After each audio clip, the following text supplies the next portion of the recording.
ఓడమస్ ఓడమస్. Thank you all. మీరందరూ చాలా యూనో ట్రబుల్ తీసుకుని ఇంత దూరం రావటం, ఈ టైంకి రావటం, జస్ట్ బికాజ్ మా ఎక్సైట్మెంట్ మీతో పంచుకోవాలని. బికాజ్ మనకి ఒక లాంగ్ జర్నీ చేసినాక ఈరోజు పొద్దున్న షూటింగ్ అయిపోయింది అని అంటే కొంచెం నిజంగా షనీల్ అన్నట్టు ఇప్పుడు రేపు నుంచి ఏం చేయాలి అని అనిపించింది. దెన్ ఓ సినిమా రిలీజ్ చేయాలి కదా. సో ఐ జస్ట్ థింక్ ఈ జర్నీలో మేము ఎంత ఏం చేసినా కూడా బయటికి తీసుకెళ్ళేది it's you all.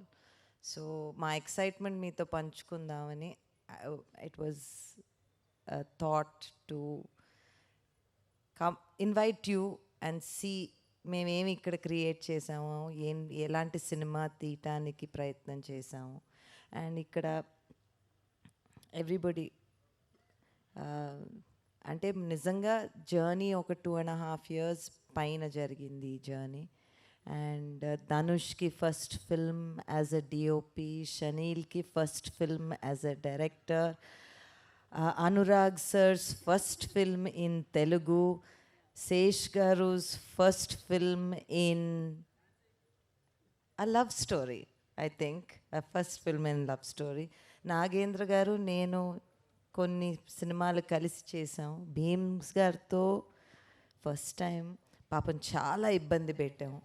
And more than anything ఆయనకు తెలుసో తెలియకుండా అన్నపూర్ణలోనే ఆయన రికార్డింగ్ స్టూడియో పెట్టుకోవటం, మేము దాని పక్కనే ఉంటాం. ఆయనకి చాలా ఇబ్బంది అయింది. నాకెవరో చెప్పారు, మీరు లోపల వస్తున్నప్పుడు మీకు చెప్పొద్దండి, భీమ్స్ గారు వచ్చారు స్టూడియోలో ఉన్నారని చెప్పొద్దు, మీరు వెళ్ళి ఆయన్ని ట్రబుల్ చేస్తారంట అని. సో ట్రబుల్ చేసిన వాళ్ళందరికీ సారీ.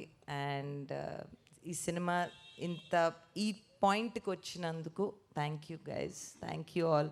థ్యాంక్ యూ బ్రోస్ అంటారంట. నేను 2.5 సంవత్సరాలు బ్రో బ్రో బ్రో అని అనుకుంటానే ఉన్నారు. మధ్యలో ఒకసారి ఎవరో వచ్చి నన్ను బ్రో మేడం అని కూడా పిలిచారు. సో బ్రో మేడం అని. So thank you. Thank you madam. Bro madam. Thank you Supriya గారు, థ్యాంక్ యూ సో మచ్.